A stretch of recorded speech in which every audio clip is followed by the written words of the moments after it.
So we'll call this one Dealing with Trolls. So a while back now, I tried to help a normie. And this normie is quite interesting in that they're, how can I put it? I think they enjoy trying to troll other people. They're in the kind of business of energy harvesting, and they're constantly trying to troll to see if they can get a reaction, and they love that. Yeah, they love it if they can sense if you're annoyed. You might not even say anything, but they can really sense it. And a long time ago, I decided, I kind of sussed this out, and I stopped feeding this troll the energy that they were trying to harvest from me. The other thing as well I'd say is that, from what I've noticed during my life, is that this kind of trait, if we can call it that, it can often run through a whole family. It's almost as if it's, I don't know what's going on, whether it's passed on genetically or whether it's, again, what people often say about demonic possession is that, it can flow from one generation within a family to another. And it often seems to me that it's like a reflex. It's just, they just are incapable of helping themselves. It's like a reflex action, So I've learned over the years the best way of handling these sorts of situations with this type of person, you could call them like a troll, is just to ignore it. It's just not worth engaging with, because that's what they're after. You see, they're after your engagement, and they then get off on harvesting your energy. Anyway, a while back, this person asked me a question, and I could just tell it was just one of these kind of standard, trolling, energy harvesting situations. But there was also an opportunity for me to use that question to try to help this person. And you might think, well, why would I want to help somebody who kind of like just trolls me? Well, the answer is that as a Christian, I still see it as being my duty to try to help people. And that's what I tried to do by providing this person with some information. I guess the other thing as well is that I wouldn't provide this information unless it was kind of solicited from me by a question. So if the question hadn't happened, I wouldn't have started talking to this person, trying to give them information and advice. So I'm very similar to Veritas Vincent in that I'll only really try to truth bomb a normie if it's in response to an inquiry by them. And that's what this situation was. So the $1 million question is, how did this person respond to my advice? Can you guess? Haha. Well, obviously it was anger, yeah, because this person's also a massive narcissist. So it's, from their perspective, they wouldn't want somebody like me, providing them with information and advice and help and whatever, because as far as they're concerned, they know everything that needs to be known, or they know people that can advise them, about these things, and they obviously will know far more than me. And how dare Nigel try to tell me about this? Who the hell does he think he is?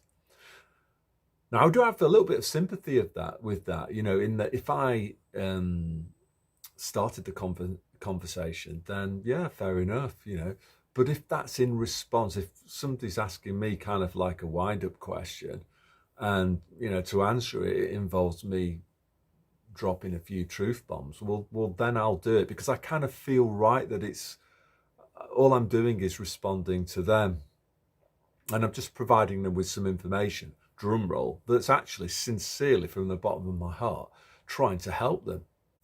I guess another thing that might help to explain the kind of angry response, sullen response, is like normies, they don't like having their normie paradigms being shattered by paradigm refuting information. They just go into meltdown about it.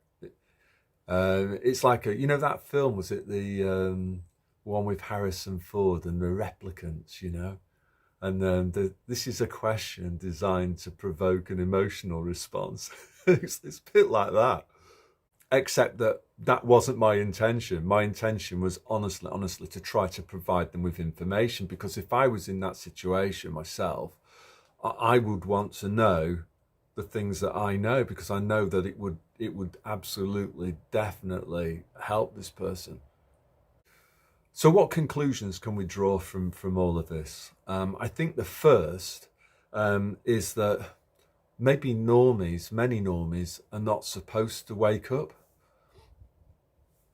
I know this might sound a bit harsh, but yeah, we are in a battle between good and evil, and yeah, maybe some people, they're not, as it says in the Bible, maybe they don't have eyes to see, maybe they don't have ears to hear, maybe they're not supposed to be woken up. I don't know why, but it just appears to be that way. Maybe they're not supposed to be awake. Maybe they're not supposed to know about this information or be able to kind of listen to it and comprehend it. Now, I know the likes of Mark Devlin, he I have a bit of sympathy for Mark. He seems to be going through a hard time and whatever, but personally, I don't believe that God is a horrible entity, that God is evil. Quite the opposite, in fact. But I think first and foremost, if I was to describe God, I would describe God as being just.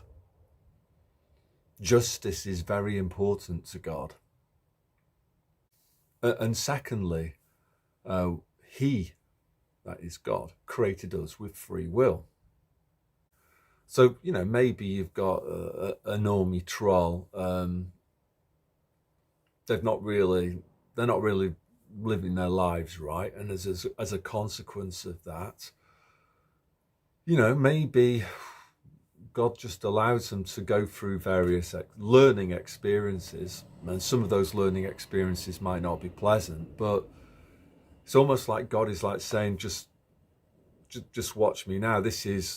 I want you to learn as a result of your experiences.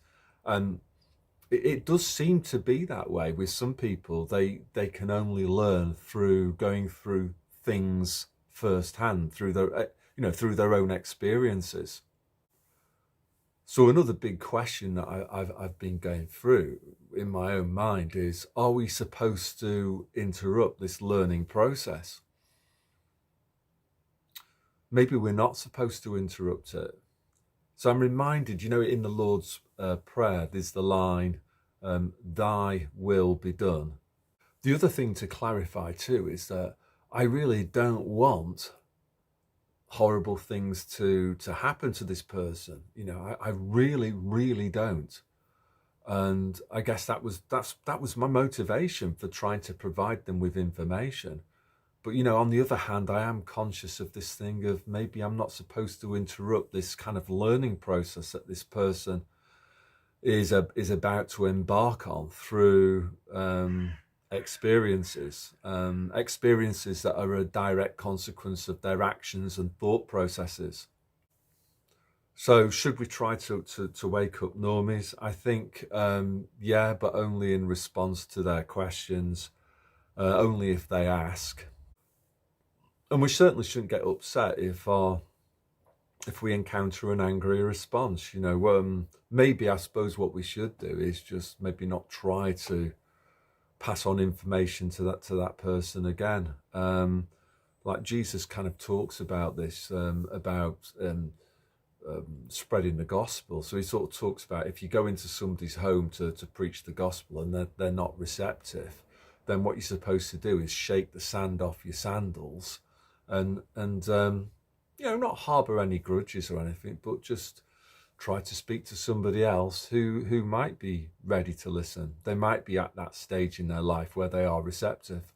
So just to finish things off, I'll finish with a Bible quote. So don't comment about this until you've watched the whole video, because the quote you're probably thinking of is this one. So it says, this is Matthew chapter 7, and it says, Jesus says, this is part of the Sermon of the Mount. So he says, pass no judgment and you will not be judged.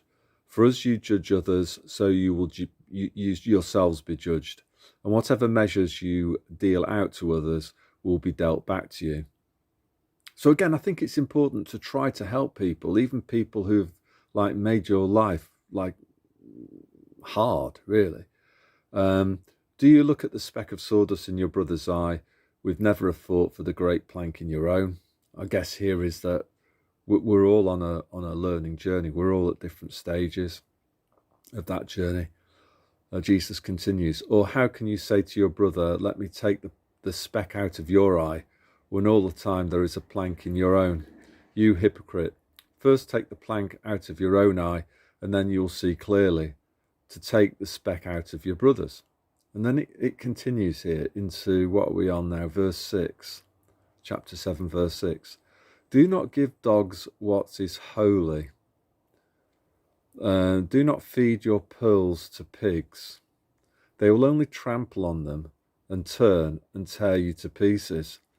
So I guess what Jesus is saying here is that, yeah, do try, but if somebody's not ready to receive that advice, maybe they're not ready, and nothing good will come from it. And yeah, they'll tear you to pieces. You'll get an angry response from them.